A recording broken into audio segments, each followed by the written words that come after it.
দেখেন এইখানে সাংশিয়ত আছে, আবার এইখানেও সাংশিয়ত আছে। এখানে দুইটা সাংশিয়ত চলে আসছে। কেন আসছে? এই একটা সাংশিয়ত হচ্ছে আপনার মূল শব্দের সাংশিয়ত, আর আরেকটা সাংশিয়ত হচ্ছে আমাদের গ্রামারের বাচ্চামের সাংশিয়ত। আসসালামু আলাইকুম, ক্যাপ কোরিয়ান একাডেমি থেকে আমি ফরহাদ আছি আপনাদের সাথে। আজকের ক্লাসের আলোচনার বিষয় নতুন ইপিএস টপিক বইয়ের পঞ্চম অধ্যায়ের দ্বিতীয় গ্রামারটি নিয়ে। আমাদের আজকের যেই গ্রামারটি, এই গ্রামারটি হচ্ছে কোরিয়ান ভাষার পাস্ট টেন্স, অতীতকাল। তো এই গ্রামারটি আমরা কিভাবে ব্যবহার করে একটা পরিপূর্ণ বাক্য তৈরি করতে পারবো, বা কোরিয়ান ভাষার একটা বাক্যের মধ্যে গ্রামারটি থাকলে কিভাবে চিনতে পারবো, কিভাবে আমরা এটা ধরতে পারবো, আমরা আজকে পুরো ক্লাসে এই বিষয়টাই শিখব। গ্রামার খুব ভালো করে বুঝতে হলে অবশ্যই আপনাকে এই ভিডিওটি শেষ পর্যন্ত দেখতে হবে। চলুন তাহলে শুরু করা যাক। আমরা আজকে পাস্ট টেন্সে যেই গ্রামারটি শিখব, এই গ্রামারটি হচ্ছে কোরিয়ান ভাষার চলিত রূপ, ইনফর্মাল রূপ আছে এইটার। এই গ্রামারটি পাস্ট টেন্সের একটি ফর্মাল উঁচু ভাষা, তো উঁচু ভাষার একটা রূপ আছে, ওইটা আমরা অন্য একটা ক্লাসে শিখব। আমরা শুরুতে এই গ্রামারটি কিছু নিয়মকানুন শিখব, এরপরে আমরা এই গ্রামারটি কিভাবে প্রয়োগ করে আমরা সেইটা শিখব। অতীতের বা পূর্বের কোনো কাজ বা ঘটনা প্রকাশ করার জন্য গ্রামারটি ব্যবহার করা হয়, যেটা আমরা সবাই বুঝি যে পাস্ট টেন্স মূলত অতীত বা পূর্বের কোনো কাজ ঘটনা প্রকাশ করার জন্য ব্যবহার করা হয়ে থাকে। গ্রামারটি ব্যবহার করতে হবে বাক্যের শেষে ভার্ব অথবা অ্যাডজেক্টিভের সাথে, তবে ব্যবহারের সময় ভার্ব অথবা অ্যাডজেক্টিভের শেষের দা বাদ দিয়ে তারপরে গ্রামারটি ব্যবহার করতে হয়। কোরিয়ান ভাষাতে যত গ্রামার আছে বেশিরভাগ গ্রামারই দেখবেন ভার্ব অথবা অ্যাডজেক্টিভের সাথে ব্যবহার করতে হয়, এবং যখনই ব্যবহার করতে হয় তখনই অবশ্যই এর দাটা বাদ দিতে হয়। তো আমাদের পাস্ট টেন্সে যেই গ্রামারটি, এই গ্রামারটি আমরা বাক্যের শেষে যে ভার্ব অ্যাডজেক্টিভটা থাকবে সেই ভার্ব অথবা অ্যাডজেক্টিভের সাথে দা বাদ দেওয়ার পরে আমরা ব্যবহার করব। এখন এই গ্রামারটি আমরা বাক্যের মধ্যে কিভাবে চিনব? সহজে চেনার যে উপায়টা সেটা হচ্ছে বাক্যের শেষে যেই গ্রামারটা থাকবে, কোরিয়ান ভাষার যতগুলো বাক্য দেখবেন প্রতিটা বাক্যের শেষে অবশ্যই কোনো না কোনো গ্রামার থাকবে। তো বাক্যের শেষে যেই গ্রামারটি থাকবে সেই গ্রামারের ভাচ্চিমে যদি সাংশিয়ত থাকে তাহলে বুঝতে হবে বাক্যটি পাস্ট টেন্সে আছে। তবে মূল শব্দের ভাচ্চিমে যদি সাংশিয়ত থাকে তাহলে হবে না।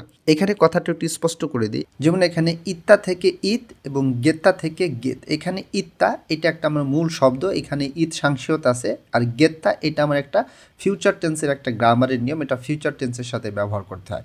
অর্থাৎ এই দুইটার নিয়ম হচ্ছে এক্সেপশনাল। এই দুইটাকে যদি মনে রাখতে পারেন সুন্দর করে, তখন আর এই গ্রামারটা আপনি চিনতে আর তখন ভুল করবেন না। সামনে আগাইলে এই জিনিসটা আরও ভালো বুঝতে পারবো। এখন পাস্ট টেন্স তো আমরা জিনিসটা বুঝতে পারলাম যে এইভাবে চিনতে পারবো, এইভাবে এটা ব্যবহার করতে হয়, কিন্তু এইটার আসলে অনুবাদ কিভাবে হয়? যেমন গিয়েছিলাম, খেয়েছিলাম, পান করেছিলাম, কাজ করেছিলাম, দেখেছিলাম, যেটা আমরা সবাই বুঝি, এগুলো সবই কি অতীতের কোনো একটা ঘটনা বা কোনো একটা কাজ।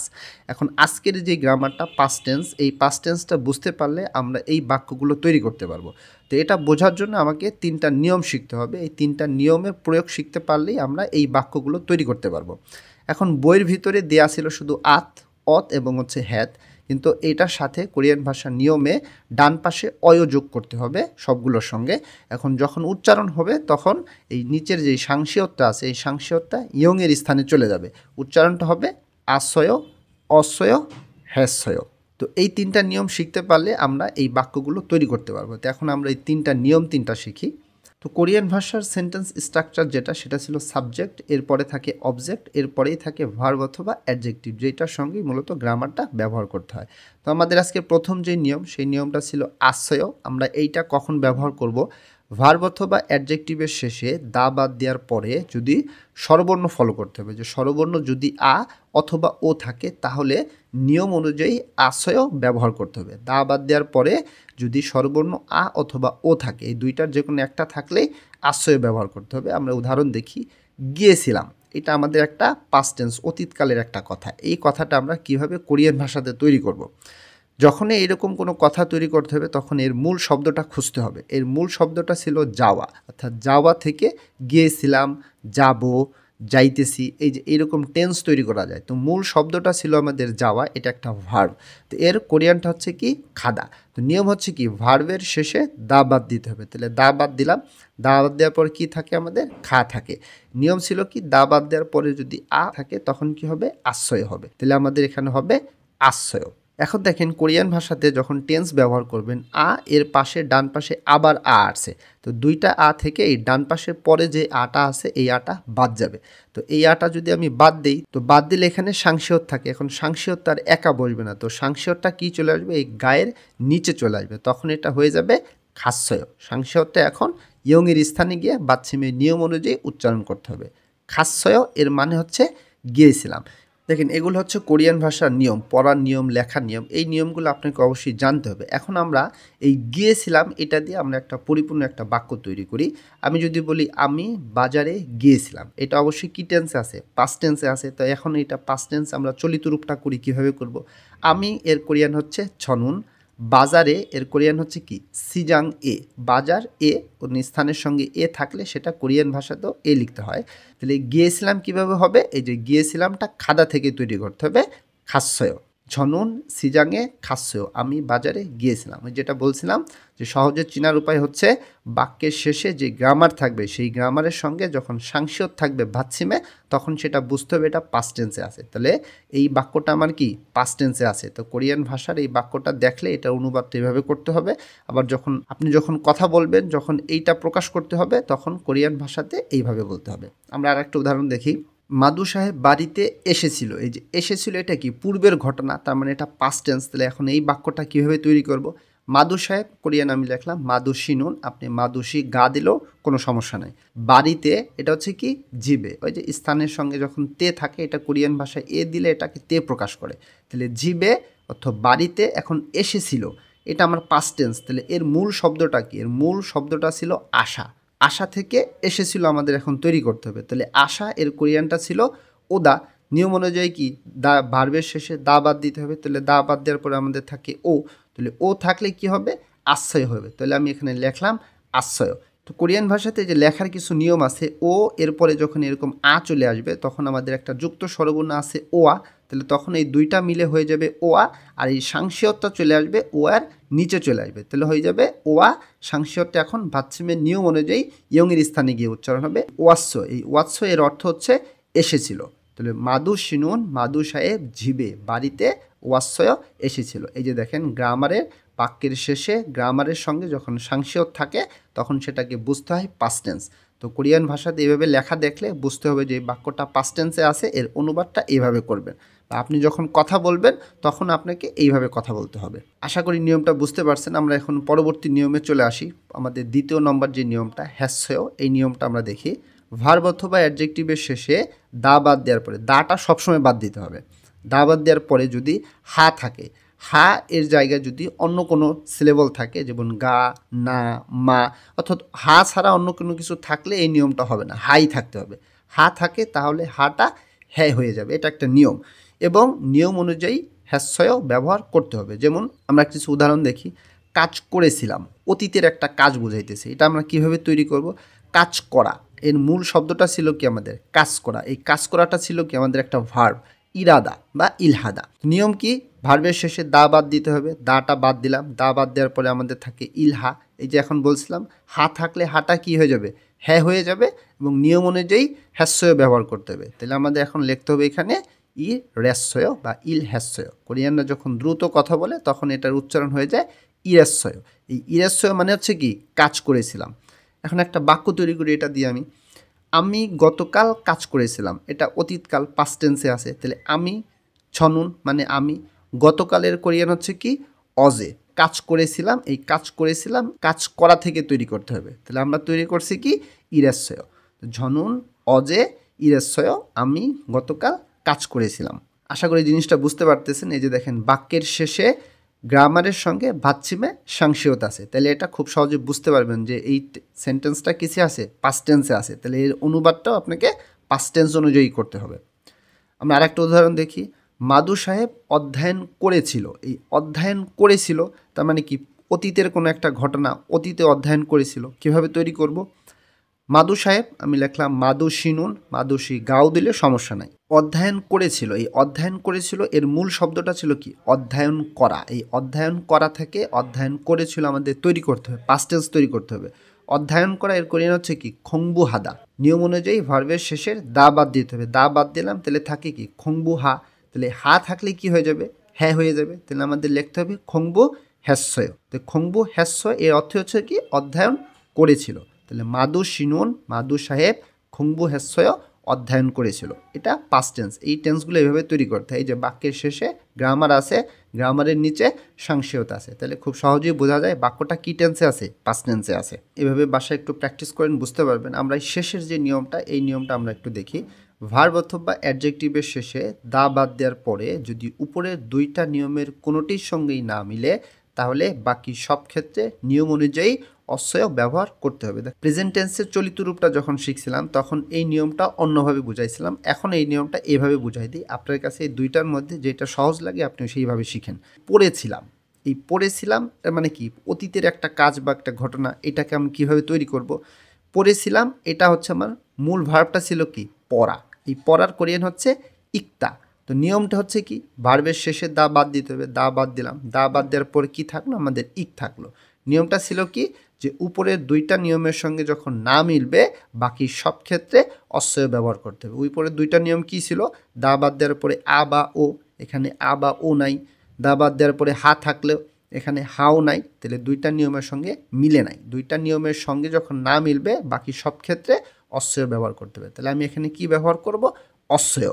এখন যখন উচ্চারণ করব তখন এই গিয়কটা ইয়ংয়ের স্থানে চলে যাবে, রিওলটা এখানে থেকে যাবে ইলগস্বয়, এবং এইখানে সাংশয়টা ইয়ংয়ের স্থানে চলে আসবে, উচ্চারণটা হয়ে যাবে ইলগস্বয়। এই ইলগস্বয় অর্থ কী ছিল, পড়েছিলাম, এটা পাস্ট টেন্সে হয়েছে। আমরা একটা বাক্য তৈরি করি, আমি গতকাল বই পড়েছিলাম, এটা অতীতের একটা কাজ হয়েছে আমার। আমি কোরিয়ান হচ্ছে ছনুন, গতকাল কোরিয়ান হচ্ছে অজে, বই পড়েছিলাম, বই এর কোরিয়ান হচ্ছে কি স্যাক। এখন কি পড়েছিলাম, বই পড়েছিলাম, তার মানে এই বাক্যের মধ্যে আমার একটা অবজেক্ট আছে, অবজেক্টটা হচ্ছে কি বই। তো অবজেক্টের সঙ্গে অবজেক্ট পার্টিকেল উল ব্যবহার করছি, ভাচ্ছিম আছে এই জন্যে, তাহলে উচ্চারণটা হয়ে যাবে স্যাগুল বই। আর এই পড়েছিলাম, এই পড়া থেকে পড়েছিলাম পাস্ট টেন্স তৈরি করতে হবে, তাহলে হয়ে যাবে ইলগস্বয়। আমি এই লিখে দিলাম ইলগস্বয়, ঝনুন অজে ছেগুল ইলগস্বয়, আমি গতকাল বই পড়েছিলাম। এইভাবে এই টেন্সের বাক্যগুলো তৈরি করতে হয়। আর একটা উদাহরণ দেখি, মাদু সাহেব পানি পান করেছিল। এই যে পানি পান করেছিল এটা কি অতীতের পূর্বের ঘটনা, তার মানে পাস্ট টেন্সে আছে। এটা আমাকে কিভাবে তৈরি করতে হবে, মাদু সাহেব মাদু শিনুন, মাদুসি গা দিলেও সমস্যা নাই। মাদু সাহেব কি পান করেছিল, পানি পান করেছিল, তার মানে এই পানিটা হচ্ছে কি আমার এই বাক্যের মধ্যে অবজেক্ট, তাহলে অবজেক্টের সঙ্গে অবশ্যই অবজেক্ট পার্টিকেল ব্যবহার করতে হবে। মূল এটা হচ্ছে পানি, নিচে ভাচ্ছিম আছে, তাই আমি এখানে উল ব্যবহার করছি, উচ্চারণটা হবে মুরুল পানি। এখন পান করেছিল এটা পাস্ট টেন্স, এটা আমাকে বানাইতে হবে, তাহলে এর মূল শব্দটা ছিল কি পান করা। পান করা থেকে পান করেছিল তৈরি করতে হবে। পান করা এর কোরিয়ান হচ্ছে কি মাসিদা। নিয়মটা হচ্ছে ভার্বের শেষের দা বাদ দিতে হবে, আমি দা বাদ দিলাম, দা বাদ দেওয়ার পরে আমার কি থাকে, মাসি থাকে। নিয়মটা হচ্ছে কি উপরের দুইটা নিয়মের সঙ্গে মিলে কিনা, যদি দুইটা নিয়মের সঙ্গে না মিলে তাহলে হবে অস্বয়। এখন দুইটা নিয়মে কি আছে, এখানে ই আছে, তাহলে প্রথম নিয়মটা ছিল আ অথবা ও, এখানে নাই। দ্বিতীয় নিয়মে ছিল হা থাকলে হ্যাস্যই হবে, এখানে হাও নাই, তাহলে উপরের দুইটা নিয়মের সঙ্গে মিলে নাই। যখন না মিলবে তখন আমাকে ব্যবহার করতে হবে অস্বয়, তাহলে এখানে হবে কি অস্বয়। কিন্তু কোরিয়ানরা এইটাকে এভাবে লেখে না। কোরিয়ানরা কিভাবে লেখে, দা বাদ দেওয়ার পরে যদি ই থাকে স্বরবর্ণ এবং এর পাশে যখন আবার অ আসে, এই দুইটা মিলে ইয় হয়ে যায়। যেমন এখানে আমাদের আছে কি সি আছে, সি এর পাশে অ আসছে, তাহলে দুইটা এই ই আর অ মিলে এখানে হয়ে যাবে শিয়, তাহলে এখন হয়ে যাবে মা শিয়। আর এই যে সাংসদ যেটা আছে এটা আবার পাচ্ছিমের নিয়ম অনুযায়ী ইয়ংয়ের স্থানে গিয়ে উচ্চারণ হবে, তাহলে মা শিয়স্বয়। এখন দেখেন এই যে নিয়ম যেটা, এটা কোরিয়ান ভাষা ওদের স্ট্রাকচার, ওদের এটা রুলস যেটা, এটা আপনাকে মনে রাখতেই হবে ওদের মতন করে। তাহলে এখানে উচ্চারণ হয়ে যাবে মা শিয়স্বয়। মা শিয়স্বয় হচ্ছে কি পান করেছিল, তাহলে মাদু শিনুন মাদু সাহেব মুরুল পানি মাসিয়স্বয় পান করেছিল। এখানে খেয়াল করেন দুইটা বাক্যের শেষে গ্রামারের নিচে কিন্তু ভাচ্ছিমের সাংশিয়ত আছে, এখানেও সাংশিয়ত এইখানে সাংশিয়ত, তাহলে বুঝতে পারবেন কিন্তু যে এই বাক্যটা পাস্ট টেন্স আছে। তাহলে এর মিনিংটা এইভাবে করবেন, বা আপনি যখন কথা বলতে যাবেন তখন আপনাকে এইভাবে এই রুলসগুলো ব্যবহার করে কথা বলতে হবে। এখন আমরা একটা ব্যতিক্রম একটা নিয়ম দেখি, যেমন আমি কোরিয়াতে ছিলাম, এইটাকে আমি কিভাবে বানাবো, তাহলে ঝনুন আমি কোরিয়াতে হানগুগে, হানগু অর্থ কোরিয়া, তে দিয়ে এ বোঝাইলে এখানে তে হয়ে যাবে, হানগুগে আমি কোরিয়াতে ছিলাম, এখন ছিলাম তো আপনি কোনো শব্দ পড়েন নাই, কারণ এইটা আপনাকে বানাইতে হবে। কিভাবে বানাবেন? তাহলে এর মূল শব্দটা ছিল কি? আছে বা থাকা। এই আছে বা থাকা থেকে ছিলাম তৈরি করতে হবে। এই আছে বা থাকা এর কোরিয়ান হচ্ছে কি? ইত্তা। এই ইত্তা কিন্তু একটা অ্যাডজেক্টিভ, এটা কিন্তু অবশ্যই ভার্ব না। তো নিয়মটা হচ্ছে কি? ভার্ব অথবা অ্যাডজেক্টিভে দা বাদ দিতে হবে। দাটা বাদ দিলাম, এখানে আমার থাকে কি? তাহলে ইত। এইটা থেকে আমাকে এখন পাস্ট টেন্স তৈরি করতে হবে। তাহলে নিয়ম কি? উপরে দুইটা নিয়মের সঙ্গে না মিললে অস্বয় ব্যবহার করতে হবে। এখানে আমার উপরে দুইটা নিয়মের সঙ্গে মিলে নাই, এখন ব্যবহার করতে হবে এখানে অস্বয়। তাহলে আমি এখানে দিলাম অস্বয়। এখন উচ্চারণটা কিভাবে হবে? দেখেন, সাংশয়তের পরে ইয়ং আসছে, সাংশয়ত ইয়ংয়ের স্থানে চলে যাবে, এই সাংশয়ত ইয়ংয়ের স্থানে চলে আসবে, উচ্চারণটা হয়ে যাবে ইস সয়। ইস সয়। আমি আরেকটু বুঝাই দিই আমি আপনাকে। এখানে দেখেন, এইখানে সাংশয়ত আছে, আবার এইখানেও সাংশয়ত আছে। এখানে দুইটা সাংশয়ত চলে আসছে। কেন আসছে? এই একটা সাংশয়ত হচ্ছে আপনার মূল শব্দের সাংশয়ত, আর আরেকটা সাংশয়ত হচ্ছে আমাদের গ্রামারের বাথরুমের সাংশয়ত। তাহলে এখন বুঝতে হবে যে এটা পাস্ট টেন্সে আছে। মূল শব্দ খেয়াল করলে পাস্ট টেন্স বের করা যাবে না, অবশ্যই এই মূল শব্দের সঙ্গে যে গ্রামারটা থাকবে সেই গ্রামারের ভাচ্ছিমের সাংশয়ত লক্ষ্য করতে হবে। তাহলে ঝনুন আমি হানগুগে কোরিয়াতে ইসস্বয় ছিলাম, আমি কোরিয়াতে ছিলাম। তো পাস্ট টেন্স দিয়ে বাক্য এইভাবে তৈরি করতে হয়, বা কোরিয়ান বাক্য যখন থাকবে তখন আপনি যেভাবে আমি আপনাকে শিখাইলাম এইভাবে আপনি এটা বুঝতে পারবেন যে এই বাক্যটা পাস্ট টেন্সে আছে, তখন এর অনুবাদটাও পাস্ট টেন্সে করবেন। তো বাসায় একটু বেশি বেশি প্র্যাকটিস করেন, তো এই জিনিসগুলো একা একা তৈরি করতে পারবেন। এখন আমাদের এই গ্রামারের নিচে কিছু হোমওয়ার্ক আছে, এই হোমওয়ার্কগুলো খুব ভালো করে শেষ করবেন। আগে গ্রামারটা শেষ করবেন, এরপরে হোমওয়ার্কগুলো করবেন। কি লেখা আছে? খুরিমূল ছবি, ফোগো দেখে, মুনজাঙুল বাক্য, ওয়ানসং হাসেও সম্পূর্ণ করুন। এখন এই বাক্য কি করতেছে, যেই কাজগুলো করতেছে এগুলো সব পাস্ট টেন্স দিয়ে লিখবেন। এই যে এখানে সব অজে লেখা আছে, অজে মানে সব কি গতকাল সব করেছিল এই কাজগুলো। তো যেইটা যেই কাজ পিকচারে যেই কাজ করতেছে, এটার যে ভার্বটা আপনি শিখছেন সেই ভার্বের সাথে পাস্ট টেন্স ব্যবহার করে এখানে লিখবেন। এরপরে এইটার নিচে আমাদের আরেকটা হোমওয়ার্ক আছে। কি লেখা আছে? খুরিমূল ছবি, ফোগো দেখে, ফগি উদাহরণ ওয়া খাচ্ছি এর মতন, ফগি ওয়া খাচ্ছি উদাহরণের মতন, থে ওয়ারুল কথোপকথন, ওয়ানসং হাসেও সম্পন্ন করুন। এখানে একটা ক্যালেন্ডার দেওয়া আছে, মে মাসের ক্যালেন্ডার আছে এবং আজকের তারিখ দিছে অনুল, মানে হচ্ছে আজ। আপনাকে মনে রাখতে হবে আজকে হচ্ছে 30 তারিখ। আর এখানে কিছু কাজ দেখাইছে, এই কাজগুলো সব কি? অতীতের কাজ, তার মানে এগুলো সব কি? পাস্ট টেন্সের কাজ, ওই আগেরটার মতোই।